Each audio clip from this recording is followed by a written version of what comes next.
Realtors to bring some words on behalf of their organizations. Good afternoon. Where are we playing first?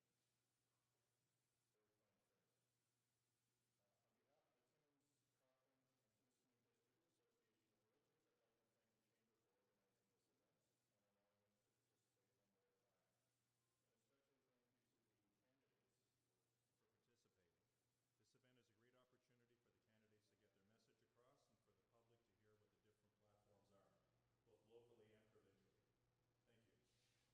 Thank you. Thank you, Scott.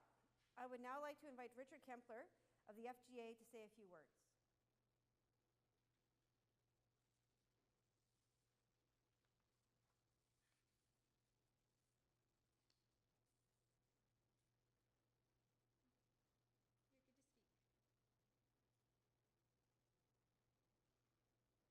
Mr. Kempler?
1, 2, 3, 4, 5. The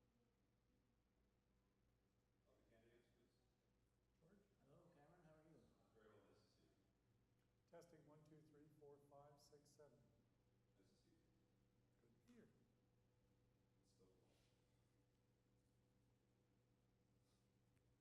It's still cool. Perfect. So we will continue. I want to thank everyone for joining us at your desks or in your homes or wherever you may be this afternoon.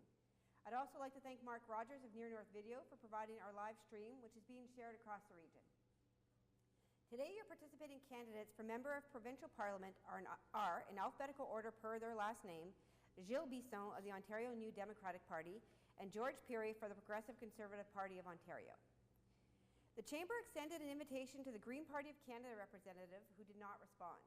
There is no candidate running for the Liberal Party. While the Chamber notes that other candidates have presented within the Timmins riding, our organization uses the Elections Ontario Reimbursement of Expenses criteria as a guideline for candidate participation in the Chamber-held debate. Thus, the candidates for the New Blue Party and the Ontario Provincial Confederation of Regions Party were not extended invitations. All candidates have been advised of the time limits, which are as follows. Each candidate will be allowed a 3-minute opening statement with a random draw that has previously determined the order. Candidates will also be permitted a 2-minute closing statement to occur in reverse order from the opening remarks. Answering questions will rotate per the opening, and candidates will have 1 minute to respond to questions. The other candidate will then be given 30 seconds to respond, though some additional open debate may be permitted at my discretion. To steer candidates to strategies that help Timmins to grow and thrive, the Chamber has extended an open invitation to its entire membership to pose questions in advance. Additionally, 9 local stakeholders have been invited to form today's studio audience who will help ask questions regarding their sectors and priorities. Our studio audience members joining us today are Eddie Lamontagne of Timmins Mechanical Solutions, Dr. Audrey Penner of Northern College, Jamie Powell of the Bucket Shop, Cindy Campbell of the Downtown Timmins BIA, Richard Kempler of the Fédération des gens d'affaires de l'Ontario, Kelsey McDonnell of the Anti-Hunger Coalition Timmins, Scott Braganolo of the Timmins Cochrane-Timiskaming District Association of Realtors, that is a mouthful, Michel Mayou of Collège Boréal, and Monique Koski of Interfor. We will also be asking questions submitted by our members in advance. Please note that not all questions will be able to be asked due to time constraints. To those watching online, should you have a specific question you would like to ask, you may submit them via our Facebook live stream. Vous pouvez soumettre vos questions en français et en anglais. Please be sure to submit questions that are pertinent to all candidates, and we will do our best to ask your question. I would now like to thank each candidate for participating, and with that, I'd like to ask our candidates to present their opening statement. Due to the result of the random draw, Mr. Bisson will speak first, followed by Mr. Pirie. Mr. Bisson. Merci beaucoup. Thank you very much for organizing this debate. And I really want to wish everybody well who's watching at home on their computers and those that are here. Mon nom, c'est Gilles Bisson. Je suis couramment le député provincial de Timmins et je me présente encore pour réélection à la comté de Timmins. I think there's a few things that I'd like to say. One is, over the years, I think my office and I have proven that we're very effective at getting back to people and dealing with their individual problems. You know, people call you for all kinds of issues that have to do with what's going on in their lives and what they can't get working. It could be as simple as a birth certificate, it could be workers' compensation, it could be a northern travel grant or whatever it is. And we've got a pretty good reputation of getting back to people and being able to respond to those issues. You don't fix everything, but we get our fair share. And that, I think, is important because the job of an MPP isn't just to go to Toronto and to disappear at Queen's Park. It's to be present in your riding and to make sure that you respond to the constituents, the people that we work for. The other thing is that I want to talk about is how Timmins has been a very vibrant community for years. We have great organizations like Northern College, Collège Boréal, and a whole host of others who have put forward applications over the years for various funding applications for either programming or capital. And Timmins has been very successful at being able to get those. In fact, we built a brand new Collège Boréal, Université de Hearst, as a result of work from the Francophone community and others that have been able to make the argument why that college had to be built and that university had to be built in Timmins. I see Audrey here from Northern College. The multiple times that there have been expansions at Northern College, the shops, the emergency center, and others, it's because the people at the college do a good job of putting forward applications. You take a look at Centre culturel Laronde that is just about to rebuild from the devastation of what happened with the fire at their particular old location. You take a look at Golden Manor that has been working diligently in order to put forward applications to the ministry in order to be able to get the financing necessary to be able to build the Golden Manor.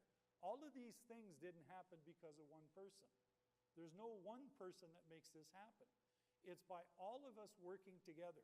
The stakeholders that are trying to advance the project, the mayor and council, myself, the Chamber of Commerce in many cases, and the federal member of parliament. And when we speak in one voice, we are able to achieve a lot in this community. And one only has to look around Timmins to see how fortunate we've been. A brand new extended care nursing home just but about 5 years ago. So I'm Gilles Bisson. Je me présente comme député pour le comté de Timmins et je vous remercie pour votre support. Thank you, Mr. Bisson. Mr. Peary. Good afternoon, bonjour, watching. This is a critical election for Timmins and Northern Ontario. The Ontario PC Party has an economic plan which is focused on 5 themes: rebuilding Ontario's economy, working for workers, building highways and key infrastructure, keeping costs down, staying open. Key to the rebuilding of Ontario's economy is the critical minerals strategy, an essential pillar driving our transition to a green economy, and it is focused on Northern Ontario. For the first time since the early part of this last century, a major economic piece of Ontario's future is based on development in Northern Ontario. You have heard me say many times that we have what the world needs in Timmins and in Northern Ontario. The Ps recognize this, or the PCs recognize this, and are executing on this strategy. Unlocking this strategy means more funds for our highways, our hospitals, our educational institutions, and investments in people. This is not an election about redistribution. This is an election about growth. Again, as you have heard me say many times, there is not a problem that the city has or the province has that cannot be solved by responsible growth. We do not need more taxes, we need more taxpayers. This is an election about the future, a future which is positive, focused on our economy and growing our population base. It is a future which will secure a supply chain for critical minerals. Again, because it's focused on growth, it features historical investments in healthcare, education, infrastructure, transportation, and in communications. It's about getting it done. Getting it done like reinducing passenger rail, 70 million. Rebuilding our connecting link, 74 million. Building a new community healthcare center, Francophone healthcare system for 10 million. Funding 2.3 million for new beds directly related to the opioid crisis. 7 million for Northern College to provide skills training. Funding for the TDH so that the facility is debt-free. The PC Party of Ontario will get it done, and I, as your representative in Queen's Park, will get it done for you, the citizens of Timmins. Thank you. Thank you, Mr. Peary. The first question will go to Mr. Bisson and will come from Eddie Lamontagne of Timmins Mechanical Solutions. Mr. Lamontagne. Good afternoon, everyone. My name is Eddie Lamontagne. I'm with Timmins Mechanical Solution. With the decline in available manpower, especially the trades, how do you plan to house immigrant workers that we and other companies are bringing in? Also, are you open to working with companies bringing in these workers to find own solution and support them in regards to housing? Merci, Monsieur Lamontagne. Yes, listen, all of us, I don't think anybody here, either Mr. Peary or myself, don't understand that there's a couple of things that really need to happen to be able to take advantage of providing employment to people that have jobs open within your particular companies. I think there's a couple of approaches. First of all, on the immigration side, we need to have rules that work towards acknowledging the experience that they have when it comes to the training that they got in their home country. Trying to convert an electrician from Europe or India or a nurse or whatever it is to be able to work with the proper credentials in Ontario is pretty onerous.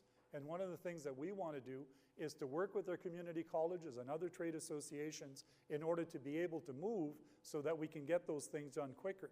The other thing is we have to, I think, change the apprenticeship system so that we find ways of being able to encourage employers more so to hire apprentices. I'm an electrician that apprenticed through the system, and back then I'm being told I'm out. Sorry about that. Yes, you're quite right, Eddie. Obviously, if we're going to reach our growth objectives, immigration is going to be a huge part of that story. Timmins has a very successful background, if you will, and rate of success with immigrations in relation to both your facility, and I look at Bucket Shop, and that's we work very closely. The province works very closely, as does the City of Timmins, through their Timmins Economic Development portal in relation to attracting immigrants to the City of Timmins. Thank you. The next question will come from Dr. Audrey Penner and will be directed to Mr. Peary first. Thank you very much. I appreciate being offered the opportunity to do this. So thank you, candidates, and thank you, moderator. And this stems a little bit from the last question.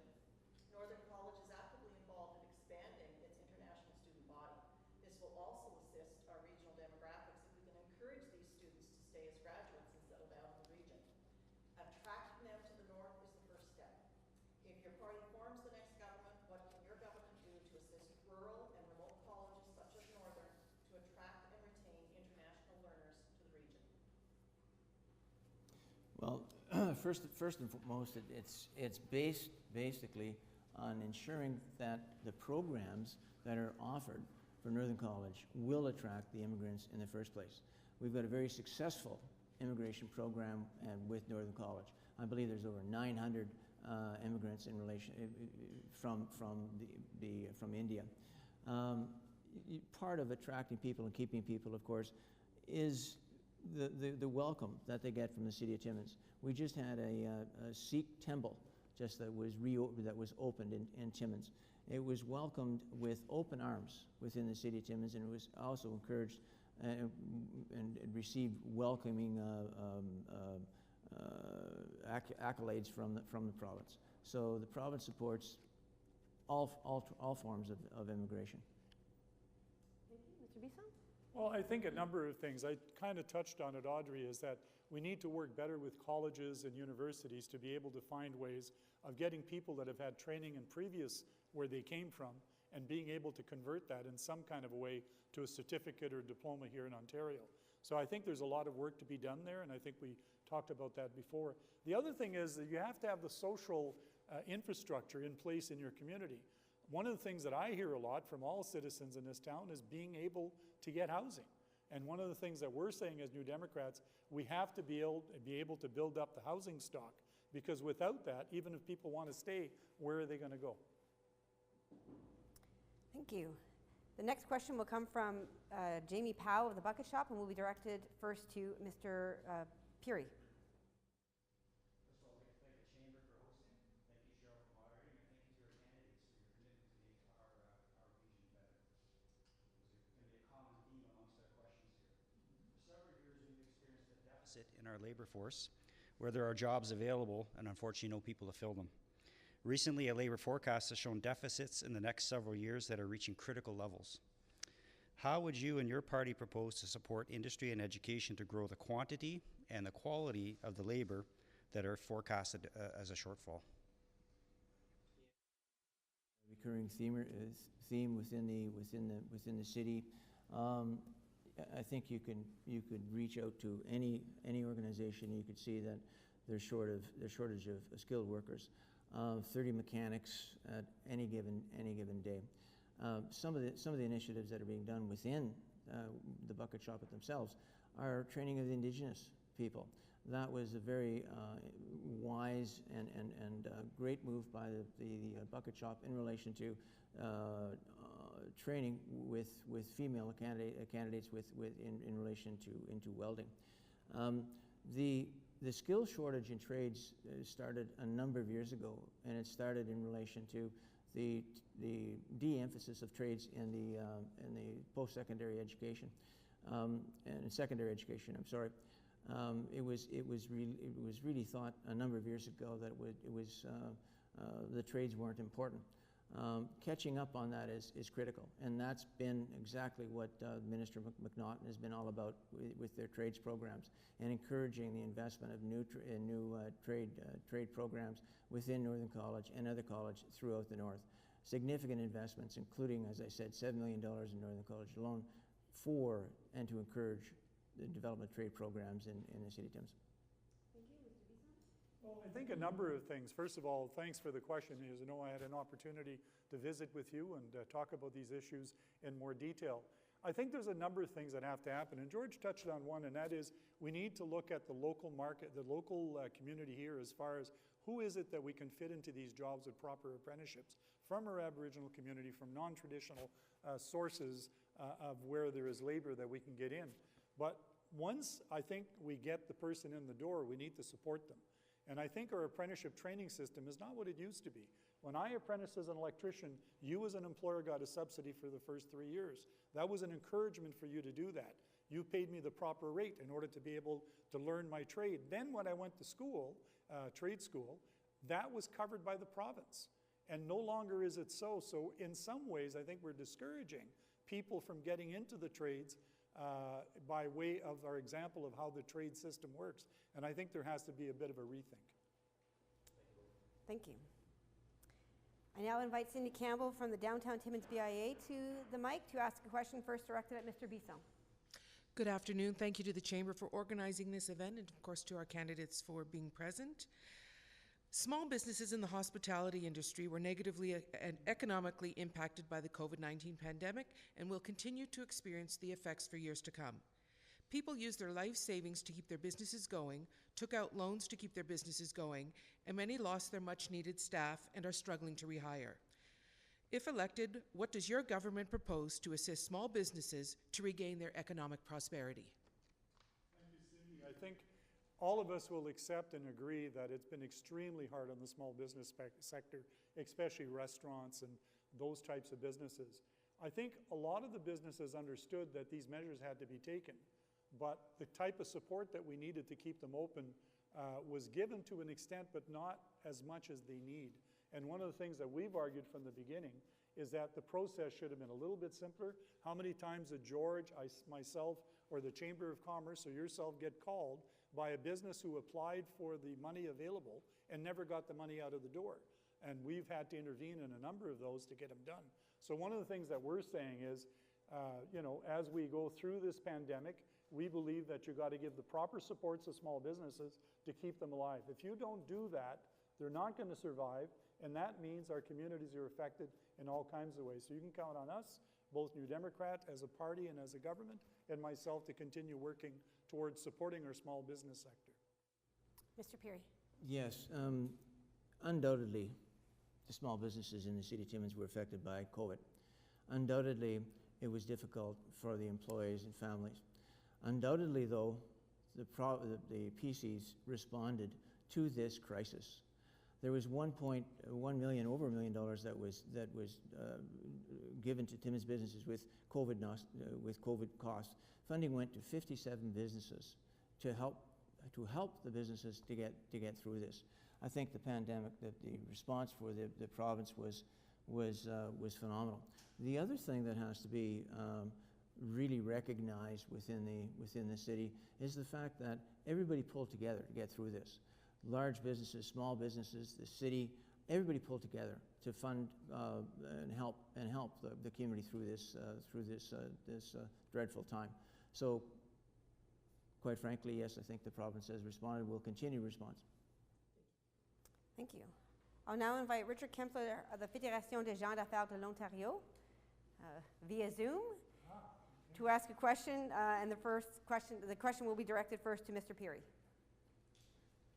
Thank you very much. I have a couple of questions. Actually, I'm going to ask my questions in French, if you don't mind, one after the other.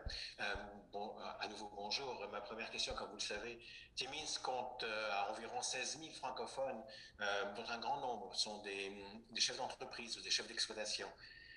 Compte tenu à la fois de la disparité géographique et puis des problèmes liés à la chaîne d'approvisionnement exacerbée avec la pandémie que l'on connaît, comment votre parti donnera-t-il la priorité aux besoins des propriétaires francophones, propriétaires d'entreprises naturellement, dont beaucoup, et ce n'est pas un secret, se sentent sous-représentés à Queen's Park?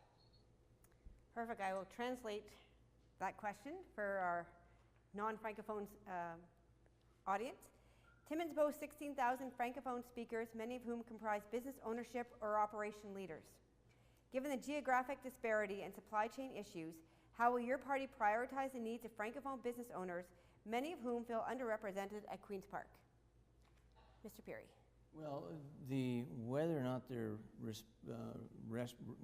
represented in Queen's Park is basically up to the people that do elect them. That's fundamentally what this is about. If you talk about what the province has done in supporting Francophone relationships or issues within the city of Timmins, you have to look at Minister Mulroney. I don't think there's been a better Minister of Francophone Affairs than Minister Mulroney. From top to down, if you take a look at the original 10 million funding for the Francophone Healthcare Centre, that was done specifically through the Francophone community working hard for the last 4 years to make sure that happened. It's not only that though; it's small things. When you go to renew your license, driver's license, for the first time, you will be able to get your driver's license and your name will be spelled correctly. That may be seen as a small thing, but it's a major thing in recognition to recognize how important the Francophone culture is within all of Northern Ontario and especially within Timmins. Thank you, Mr. Bisson. On the driver's license, you can help thank France Gélina, who quite frankly spearheaded that. And she's a New Democrat, by the way. Pour répondre à ta question, il y a une couple d'affaires. Premièrement, quand ça vient à les programmes tels que Patrimoine Ontario, on a besoin d'avoir une meilleure approche quand ça vient à toucher ces entreprises francophones-là pour comprendre c'est quoi qui est disponible quand ça vient à l'assistance pour ces entreprises. Et on a besoin d'avoir une certaine emphase comme des programmes tels que Patrimoine Ontario et autres pour être capable de s'assurer qu'on met en place quoi qui est nécessaire pour être capable d'accéder dans ce point-là. Thank you. I'll now ask Kelsey McDonnell of the Anti-Hunger Coalition of Timmins to come to the mic. And her question will first be directed at Mr. Bisson. Hi, thank you, and thank you everyone for hosting this and being here. So according to StatsCan 2020, 13.8% of people in Ontario under 24 years old are moderately to severely food insecure. That would be approximately 2 people in this room. While the global agricultural economy has created year-round availability of produce, many vulnerable groups cannot access them due to a variety of reasons, price, transportation, physical impairments, etc. No access to fresh produce is considered food insecure. COVID funding helped agencies like the Anti-Hunger Coalition of Timmins bridge some gaps in delivering food and produce to people who couldn't leave their house. So my question is, what is the highest priority in your party's platform to secure healthy, affordable foods to highly vulnerable, low-income citizens of Northern Ontario as well as coastal communities? Thank you for the question. You would have seen the announcement by Andrea Horvath. There's a couple of things specifically. Why can't people afford to buy food? Because they don't have the money. That's the long and the short of it. If you're living on a fixed income like ODSP or OW, grocery prices have gone through the roof and you can't make ends meet. That coupled with a 20% reduction to ODSP and OW back in the time of Mr. Harris, we've never got that money back. So we have said in the first year there would be a 20% increase to ODSP and then we would double it in the second year. Why? Because people cannot afford to live on the rates that we're paying them as well. We're saying the minimum wage has got to go up to $20 an hour. We're going to do it over a period of time, $1 every hour, not every hour, $1 every year in order to be able to get us there. Because in the end, what is it all about? It's about being able to have the money in your budget to buy those things. The other thing we got to do is look at housing. We are very active as a party, and we're going to move that way as a government to build not-for-profit housing so that people who have lesser incomes working or on disability are able to afford to have a roof over their head that has good quality. Thank you. Mr. Peary? Yeah. There's no doubt that ODSP and social assistance and supports for low-income Ontarians needs to be fixed. It was broken. It was broken after 15 years of Liberal rule, if you will. Recognizing this gap, Doug Ford and the Ontario PCs put an additional $1.2 billion into social assistance in our first full year in government, to a total spend of $8.3 billion versus Liberal $7.12 billion in fiscal year 2017-2018. In addition to that increase, we brought in the LIFT credit, Low Income Workers Tax Credit, which provides up to $850 to 1.7 million low-income Ontarians, and we provided $1 billion through the Social Services Relief Fund to help vulnerable Ontarians to access affordable housing and social services. On top of that, we've increased our okay. Yeah. The bottom line is the rates haven't gone up significantly to be able to make the difference that people need when they're home budget. Why did the money go up as far as what was allocated? Because there are more people on ODSP and more people on OW 4 years compared to 4 years ago. So that's part of the reason why it goes up, and what we need to do is address what it is that people get on their paycheck at home. Any comments? Well, I will say that the Conservatives have been attacking this very aggressively. It's been very clear the Ontario PCs will always take care of the most vulnerable by ensuring greater access to better jobs and bigger paychecks. Thank you. The next question will come from Scott Braganola of the Timmins, Cochrane-Timiskaming District Association of Realtors, and Mr. Peary will answer it first. Again, thank you for organizing this to the Chamber. We've touched on a number of issues that are related to my question, which is how will you, as a local representative, and how will your party help in affordability of housing? The housing market has gone crazy all over the province. In particular, Timmins. Timmins has seen major increases in the cost of housing. How would your party deal with that? Well, number one, the increase in pricing is Timmins is a factor of two things. Number, we're busier now in Timmins than we had been in 50 years. But on top of that, this really starts in Toronto. This starts with a fantastic increase in the pricing of houses in Ontario. So compared to Timmins, the money coming in from Toronto, this is very, very, very affordable. But the solution really is building more homes. And the PC government has already built 100,000 new homes. That's more than any other government in the past 17 years. So it's all about building new homes and incentivizing the businesses as well as the municipality to plan for new homes in the city of Timmins. Well, I think there's a number of things that have to be done. Part of it is our planning process has to change a bit when it comes to being able to get projects through municipalities in a timely manner. That has been an issue, and I don't blame our current council. A lot of that has to do with the legislation that sits at Queen's Park, and that's something that we're prepared to look at. Dealing with things like infilling, dealing with things like exclusionary zoning and time limits on how the application process goes through.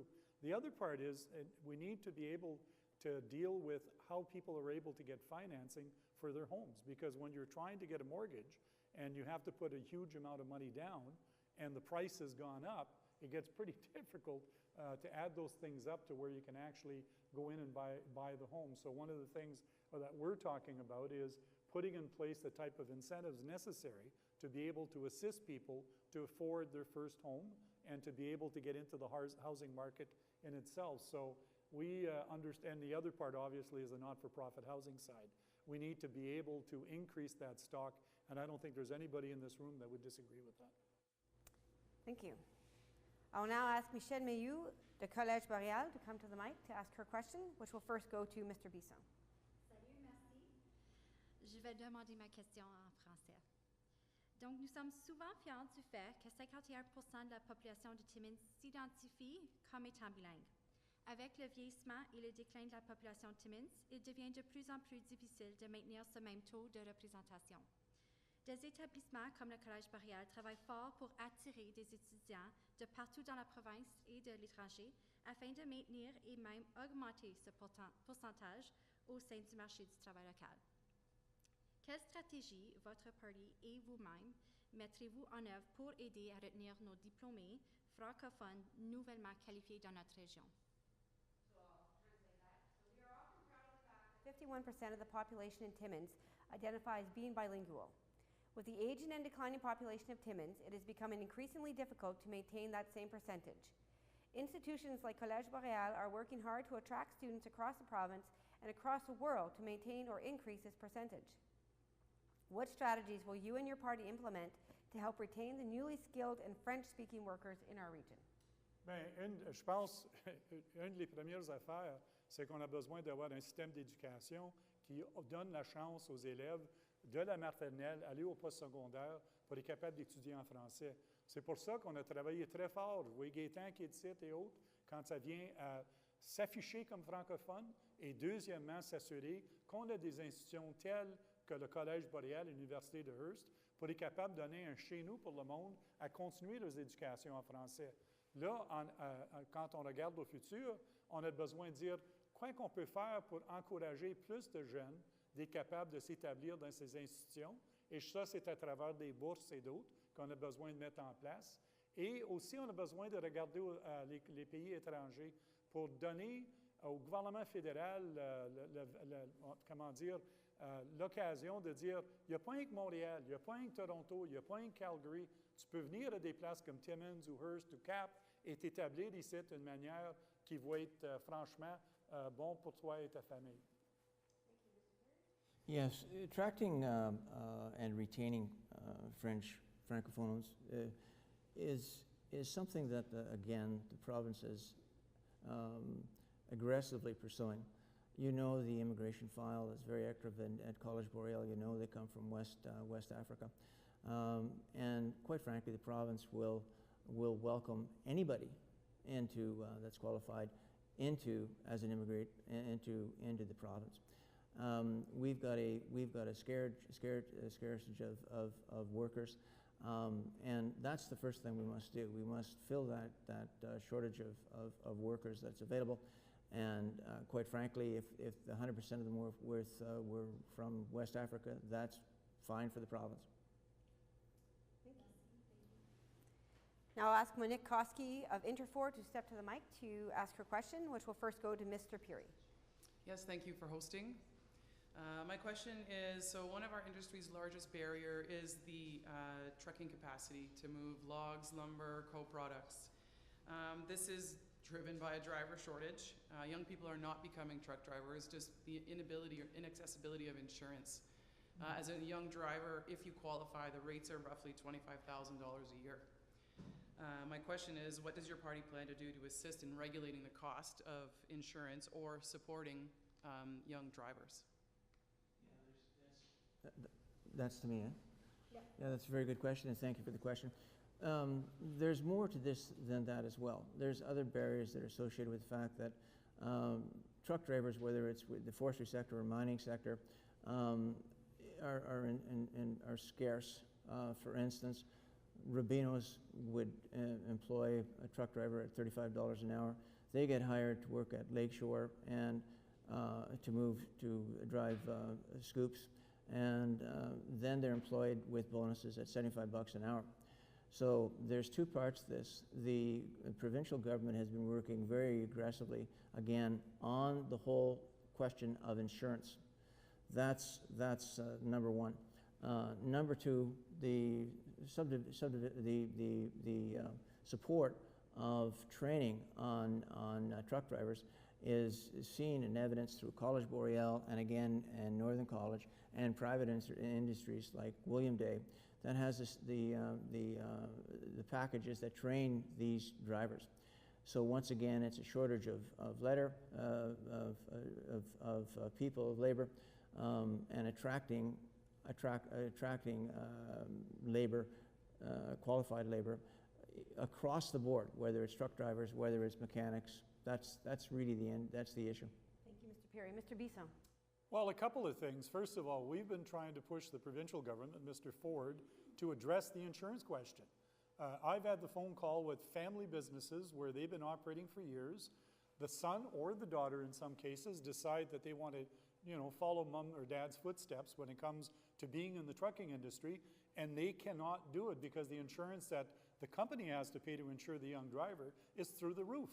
And we've been saying we need to be able to regulate the insurance company to end that practice, because otherwise we're killing off a whole industry when it comes to the ability to hire people and keep it going.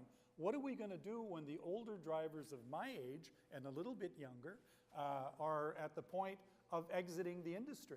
We're not going to have the people to do the driving. On the training side, we need to make sure that we strengthen our training, because we all see what happens on our highways. I'm not worried about the person who drives the gravel truck or the person who's hauling logs. Take a look at the Trans-Canada, how many incidents we've had there as a result of poor training. We need to make sure that we mandate good training in order to make sure when people get behind the wheel, we do as we always did before. We see it as a profession, and they do it in a way that's safe. Thank you. I'll ask Eddie Lamontagne to return to the mic from Timmins Mechanical Solutions to ask his next question, which we first directed to Mr. Bisson. Yes. So we've been talking about immigrants and all this, but at the end of the day, we need mines to keep our future going. So how do you plan to help speed up the approval process for permitting the mining sector, considering the demand for these resources is now and we need to move fast? Listen, there's not a political party in Ontario who doesn't believe that you need to have a fair system when it comes to permitting and that respects the environment. Nobody in this room and no mining company I know wants to be in a position where they have a project go forward that's going to be detrimental to the environment. But what I have seen is that the government has made changes to the permitting process, especially in the environmental assessment side. In my discussion that I've had with various mining companies, that's actually slowed things down, because what we've done is that we've changed the order by which we do things, which is making it, in a lot of cases, more difficult to get through the approval process. I've always argued, and the party has always argued, you have to have a simple system in place that says, here's the standards that we want you to meet. Tell us how you're going to get there, and we're not going to design it for you. Tell us if you have a better way to achieve those numbers that we want when it comes to making sure our environment is safe, and if you can prove that it works, let's do it. Yeah, let's go right back to Cote Lake. I mean, for 17 years that project languished, undeveloped. It took the direct involvement of the PC government to engage a senior environmental advisor to get this done, to get over the line from a permanent point of view. Canada's got the best environmental record in the world from a mining perspective. The issue is simply getting it done. The critical mineral strategy, again, focuses on exactly that issue, so that in fact the permits can get done, the mines can get built, and the economy can flourish. Thank you. Dr. Penner, if you can return to the mic to ask your next question, and we'll start with Mr. Peary. Thank you very much. We know the pandemic has meant government budgets will be strained for the next few years, and yet we have a critical need across Ontario to train highly skilled workers, as you've heard from the other questions. How would you propose we fund the extra work that colleges will need to do in the coming years to produce that skilled workforce? As I've said, we announced in my opening remarks the fact that Minister of Trade, Minister McNaughton, he was at Northern College. They invested over $7 million in training programs to ensure that, in fact, the skilled trades would be able to, the individual would be there as required to support the jobs with the economy in the city of Timmins. I think I broke the cameras. Yeah, I just. The unfortunate technology. A couple of things. First of all, we need to. There's a number of things that have to be happening in order to be able to do that. One is there has to be some changes in our trades program, and I touched on that a little bit. We also need to make sure that students can afford to go to school by putting in place proper OSAP loans or grants that allows students to be able to choose to go to post-secondary education. And it doesn't have to be university all the time. That's one of the things that I know you and I have talked about. Colleges offer the type of training that most of our employers want. And we have to do a better job of getting people to stream into the colleges and fill those programs that, quite frankly, are going to lead to a good paying job here in the community of Timmins. We need to make sure that the funding to colleges and universities are such that you can afford to grow where growth is possible. Northern College has done, along with Collège Boréal, a great job in being able to attract students from afar. We need to be able to support that in a way that that flow continues, because without that, we will be in trouble. Thank you.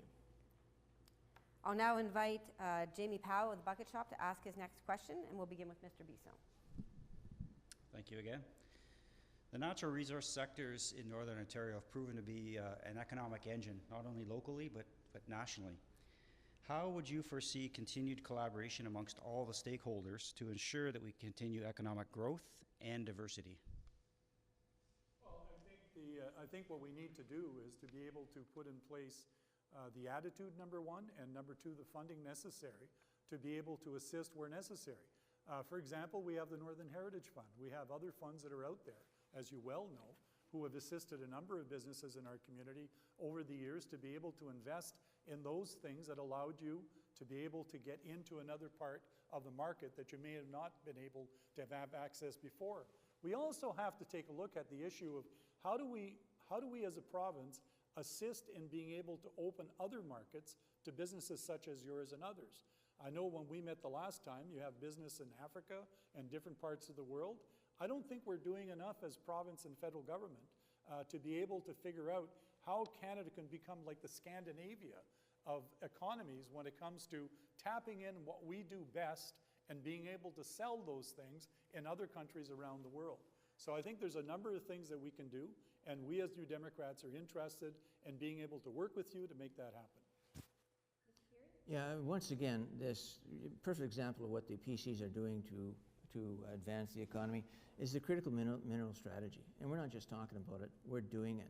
There's an aggressive program in place that's focused on enhancing geoscience information and supporting critical minerals exploration, growing domestic processing, and creating a resilient local supply chains, improving Ontario's regulatory framework, investing in innovation, research, and development, building economic development opportunities with Indigenous partners, and growing labor supply and developing skilled labor force.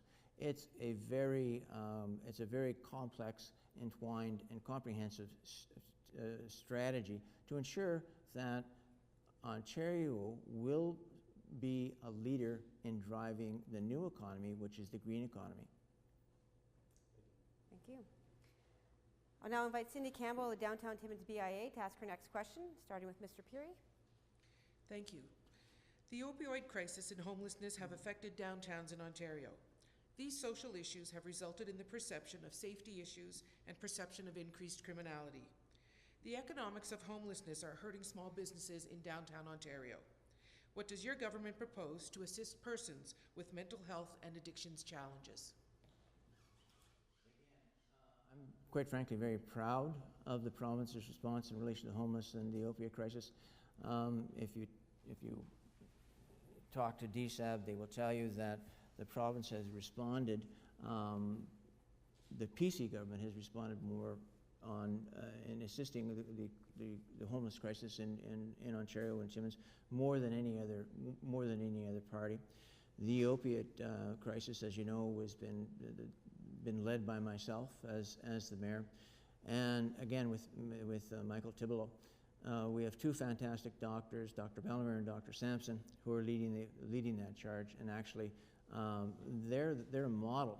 They're a model for that the province follows in relation to how to handle the opiate crisis within the province. So I'm very proud of the province's response across the north in dealing with the addictions. Well, I think first of all, we've had some success in Timmins, and that success didn't happen because of one person. It happens because we have good agencies. We've increased safe beds at Jubilee Centre.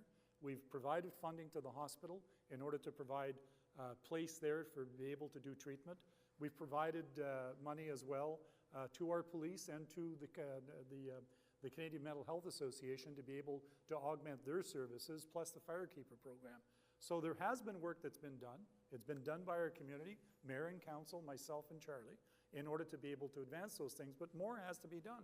We have to look at healthcare. We have to look at at addiction issues as a mental health issue and in regards to a health issue. If you don't deal with the entire spectrum of where these people are at, they're never going to get better.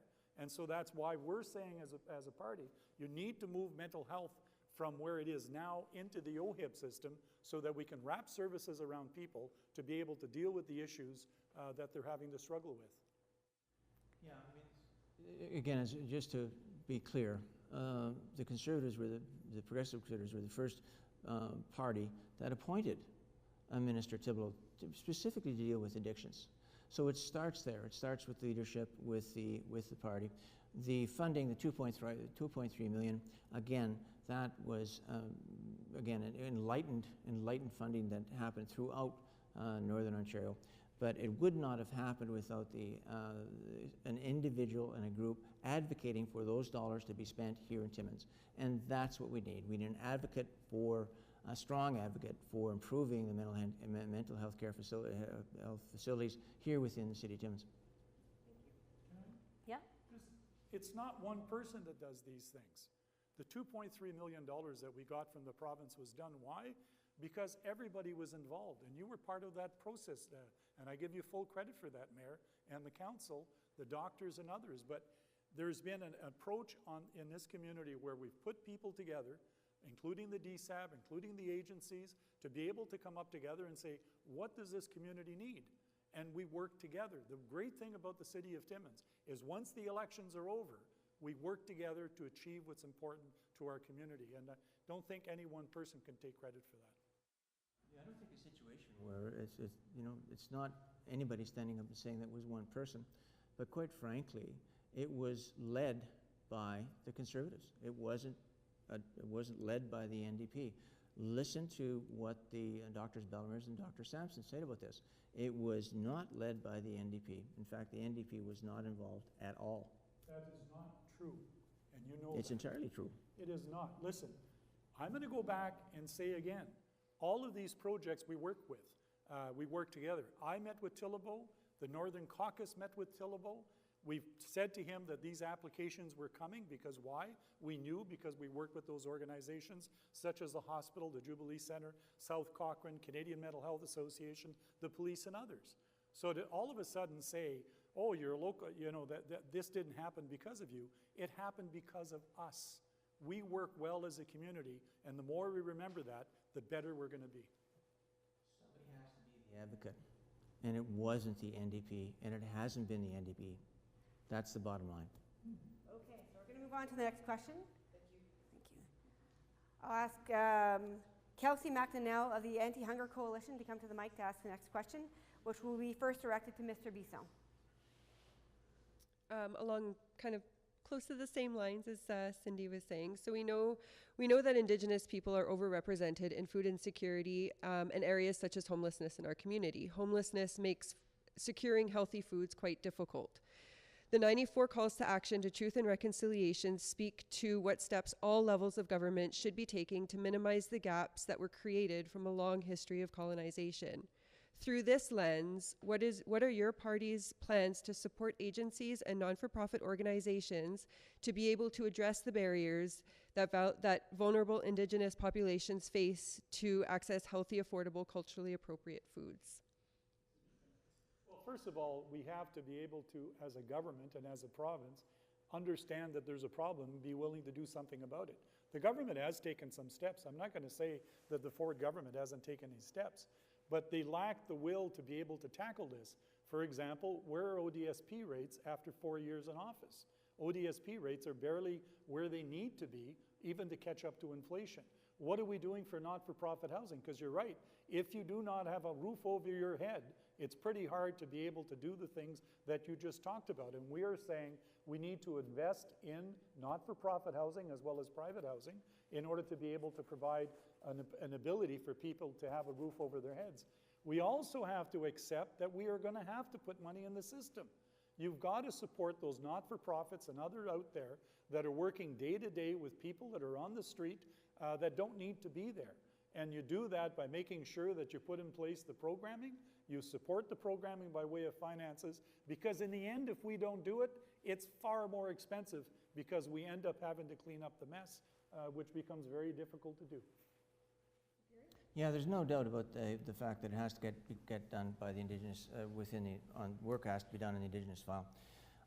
Again, the PCs are committed to working with Indigenous partners to make reconciliation and ensure that meaningful opportunity for Indigenous people are available across the Ontario. And again, I'll come right back to this statement that I made in my opening remarks. There isn't a problem that we don't have within the City of Timmins that cannot be solved through growth.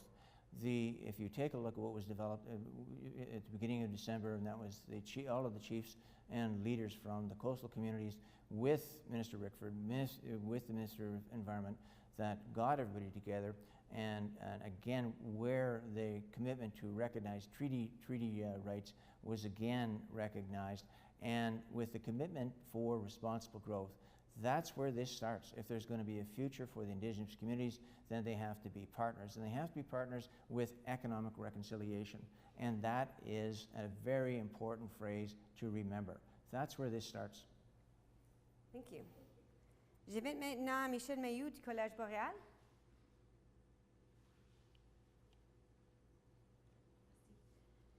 Lorsqu'il s'agit de changement de gouvernement, la communauté francophone peut naturellement se sentir déstabilisée par la crainte de corruption par les services francophones. En tant que représentant de la communauté francophone de Timmins, comment vous assurez-vous que nos institutions françaises sont respectées et valorisées? So the translation, when it comes to changing government, the Francophone community understandably can feel unsettled with the fear of cuts to Francophone services. As a representative for the Francophone community in Timmins, how would you ensure that our French language institutions are respected and valued? Mr. Puri. Yes, I don't think there's any threat to cut services in the Francophone community. In fact, if anything, there's an expansion of them. As I said, the province just announced a $10 million funding for the Francophone healthcare facility. Again, initiative that was led by the Francophone community and supported by the provincial government that supports the fact and understands that that's an important facility to recognize the needs of the Francophone community within the City of Timmins. There's no threat that I can see to cut services. College Boreal is strong, Ontario is strong, the new Francophone Centre is strong. So I don't see there's a threat at all within the City of Timmins from the provincial government. Ben écoute, une des premières affaires que M. Ford a faites, il s'est débarrassé de notre commissaire. Notre commissaire pour les langues françaises, où qu'on va quand on a une pénurie de services d'une communauté comme Timmins ou autre. Juste parce qu'on demeure à Timmins ou Cap ou Hearst, ça ne veut pas dire que tu vas toujours avoir les services que tu veux avoir en français. Et le commissaire était une grande partie des capables de mettre ça ensemble. Le gouvernement a dit, OK, inquiétez-vous pas, on va aller au Ombudsman. Puis c'est pas mieux avec l'Ombudsman parce que l'Ombudsman n'est pas sensibilisé à les questions francophones telles que le commissaire était. So, nous autres, on dit on a besoin de renverser cette décision. Ça a démontré que M. Ford n'a pas été intéressé d'être capable d'avancer les services en français en Ontario. Nous autres, on l'a intéressé. On veut changer la loi des services en français pour s'assurer que les francophones à travers la province sont capables d'accéder les services d'une manière qui fasse du bon sens.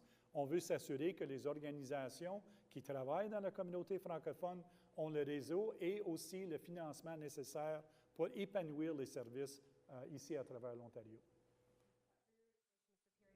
Mr. Visso indicated that the Ford government did eliminate the role of the French language commissioner, and he also talked about the need to change laws to ensure the protection of Francophone services. All right, next question, Monique Cossey of Interfor. My second forestry specific. So as part of the forest sector strategic plan, road funding in particular, so in 2000, just a few facts, 2004, the road funding was at $74 million. In 2022, it's at $54 million. So if your party forms government, how will you seek to increase the funding to $100 million to follow suit with inflation?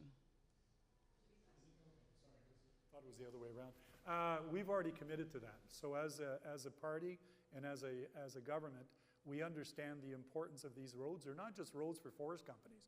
They're also roads for people in our community who want to go out and do camping, that want to go out and pick up blueberries, or do whatever else, that catching a couple of walleye, you know, whatever it is that you like to do. So those roads aren't strictly investments to the benefit of the forest company.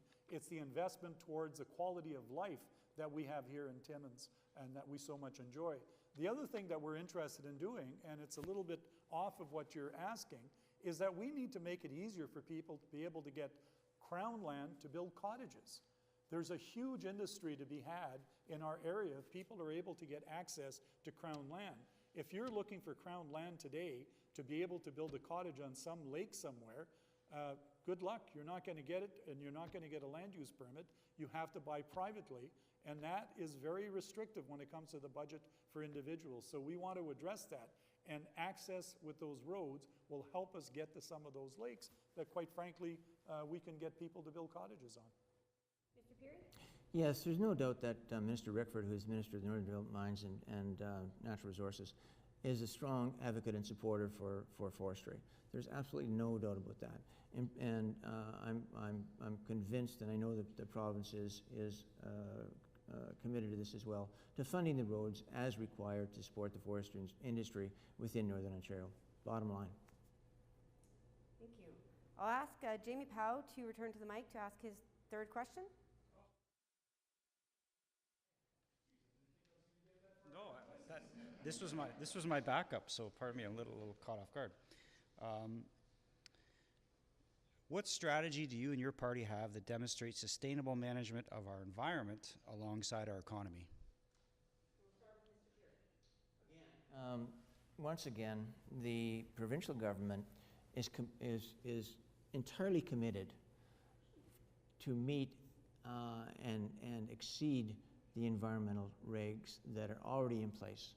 There's no threat from an environmental point of view in any aspect of what we're proposing in relation to critical mineral strategy or anything else. That's never been an issue that I could see within the mineral development or economic development within Northern Ontario. Well, listen, I don't know too many people that are involved in the environmental movement or just citizens who are interested in the environment that get the warm and fuzzies when it comes to Doug Ford and the Conservative government dealing with environmental issues. We're building a 413 highway through the Greenbelt to the opposition of most of the people that would be affected by it. There's some people in favor, I have no doubt, but there's a large group of the population that's not. The one thing that's the bottom line, our society has changed. The public and even private corporations want to make sure we do things right when it comes to the environment. And it's up to the province and the federal government and municipalities to put in place the necessary processes that make it easier for people to be able to live to those standards, but to make sure that we protect our environment for others. I don't know a mining company or a forest company that wants to go out and pollute willingly. They want to be able to mine, and they want to be able to harvest in a way that's sustainable, and to do it in a way that at the end of the day makes a profit and respects the environment at the same time. And that's exactly what we're doing within the forestry sector and mining sector, always have, and have led the charge. The highway of the 413 highway, I mean, that's supported by the local residents. That's an issue for Southern Ontario, and basically it's associated with gridlock more than anything else. But folks, when we're talking about specifically in Timmins, and we're talking about Northern Ontario and development in Northern Ontario, there is no threat from the progressive conservatives. The mining companies, the forestry companies, they have stringent environmental regulations. There's no threat from the provincial government that there's going to be any shortcuts to get those permits done. And in fact, you know, when we talk about getting stuff done, again, I'll come right back to the Cody Lake situation. Nothing was happening for 17 years, and that's not effective environmental management. There's an asset that has a critical mass of ounce of 20 million ounces of gold, 60 miles south of Timmins, and it took the provincial government to appoint a senior environmental advisor to get that mine permitted, and it took the advocacy of myself and Mayor Bigger to ensure that it got the attention it needed. That was a spark that that really turned the economy in Timmins around. Well, listen, Côté Gold had been going through the permitting process for some time. Mayor and council, myself and others would know, we were approached by them way before Doug Ford got there. And because they had to go through their environmental assessment process and the various permitting necessary to be able to build that mine, they started about, I would say about 5 years before the government was elected, and they went through the processes. Did they have problems? Absolutely. Did the Conservative government help them with some of them? Yes, they did. But so did a whole bunch of other people. And to say it only happened because Mayor Bigger and Mayor Peary came along and fixed it is I don't think, respects the work that other people, respects the work that other people have done. The people at Côté Gold, the people in Gogama, the First Nation itself, the people that were involved both at the provincial and federal level, everybody worked towards getting that mine open because we understood it was sustainable and it was good for the economy. And that is what I said. If you take a look where that project was stalled, it was stalled, I mean, the Indigenous communities, the Ottawa First Nations, they had approved all of this, and nothing happened. It was stalled, and it took the PCs, when they got elected, to step in and make sure that project got built. Simple as that. You need an advocate, you need someone that's going to make it done, make it happen, and that's exactly what the PCs did. Okay, thank you. The next question was one of the questions submitted in advance, and we'll start with Mr. Bisson. So the question is, rural, remote, and First Nation communities have historically lacked access to reliable broadband connectivity. With broadband infrastructure becoming increasingly expensive to provide to communities with smaller populations, compounded by the great distances between them, more efficient strategies are needed to ensure that all Ontarians have equitable access to reliable, affordable broadband services. Should your party form government, how will you look to promote investment from the private sector to encourage the expansion of broadband infrastructure? Well, part of the problem that we have in Northern Ontario, especially in the far north, the actual size of the market is difficult for the private sector to be able to make a profit. And I don't know any business out there who's going to invest in anything that they can't make a profit in. And that's perfectly understandable, and that's the way it should be. That's why government has to step in some cases and say, okay, let's create either the agency or let's create the partnership with the private sector to be able to make sure that we invest in that technology so that if you're living in Pewanik, out of Wapiskat, or out of Kamoskosha Lake, that you're able to get access to the internet in the way that other people in cities do. Because otherwise, you're leaving people behind, not being able to participate in the economy fully. So the answer is not just to go and say the private sector is going to do it. We need to have government step up and put in place what's necessary. We should have never got rid of the ONTC, telecommunications arm. When the Liberals did that in the last Parliament, we had said it was a mistake. They did so, and we're still paying the price. Yeah, the PC team will get it done, and that's as simple as it gets. By building key broadband infrastructure in the 21st century, in the middle of a pandemic, having access to the internet has never been more crucial. As part of the 2020 budget, our PC team is making historic investments of $2.8 billion for broadband infrastructure, ensuring that every region in this province has access to reliable broadband service by 2025. On top of the previous investments, this increases our total investments to over $4 billion. That's what you call getting it done. That's action. That's an investment that's required to make sure that the broadband gets built. The only problem is most of that money hasn't been spent. And it's the point that I was trying to make at the beginning. The government did put in place that money in their budget. I give them full credit for that. But the rules by which the private sector is able to be incented to be able to make those investments, or the not-for-profits to get in the business, wasn't done. So we need to make sure that we clear the path for the not-for-profits and the private sector to do it in a way that makes sense. Putting in place the money is one thing, and I give the government credit, they did that, but we need to have in place the mechanisms for those investments to go forward. The PC has again, the PC government has once again stated they're committed to delivering broadband. So if they have to reintroduce it again, they will. But the broadband will get built. Perfect. Well, thank you, gentlemen. We're now going to proceed with the closing remarks. So I'd now like to ask the candidates to provide their 2-minute closing statements in reverse order from the opening statement. So we'll start with Mr. Peary. again, as I said, this is a critical election for the city of Timmins and Northern Ontario. This is an election about transforming Ontario's economy. It's all about linking the resources of Northern Ontario with the manufacturing capacity in Southern Ontario. The Southern Ontario auto economy was threatened a number of years ago. GM was going to leave. The PCs invested historical sums in all the auto companies so they could transform into the hybrid and battery technology. The perfect link with that, of course, is the resources that are here in Northern Ontario. And that investment in critical minerals will transform the economy in Timmins and Northern Ontario. That's what this is about. This is about getting it done, and it's about the future of Timmins. No, this will be the last time you see declining population in Timmins and northeastern Ontario. Thank you. Mr. Bisson. Well, they say it takes to raise a child, and I think that's the point that I want to make here. When it comes to the city of Timmins, the people that live here have all kinds of history when it comes to putting forward ideas and projects that are able to make a difference in our life. Collège Boréal was not built because all of a sudden the province wanted to build it. It happened because the community got involved and made it happen. We didn't see Extendicare get built just because they wanted to. It was there because the community understood we needed to get to a different type of level when it came to service and when it comes to long-term care. The same thing now is happening at Golden Manor. Golden Manor has been working a long time to get the province to approve this. I first got news that they were going to do the approval back in November sometime with Minister Phillips.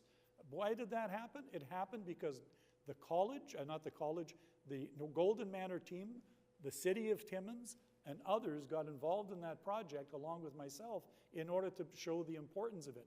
So our community is doing well. Why? Because we have great people who work hard together to be able to make things happen.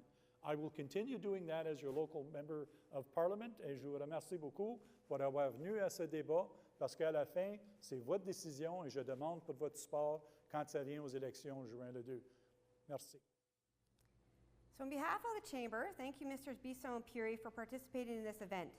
Thank you to you, our studio audience, for your questions, the Timmins, Cochrane and Timiskaming District Association of Realtors and the Fédération des gens d'affaires de l'Ontario for supporting our debate format today, and to you, the audience at home, for watching. Once again, it is important to hear about the business issues in this election, and we appreciate all who have taken the time to be part of this conversation. After over 2.5 years of lockdowns and sacrifice, Ontario business owners finally see recovery on the horizon.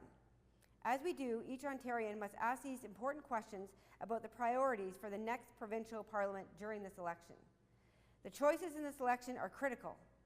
When the campaign buses have been parked for the final time and all the speeches have been made, our decision will determine the path for future generations. Thank you again for attending, and be sure to vote on June 2nd. Thank you.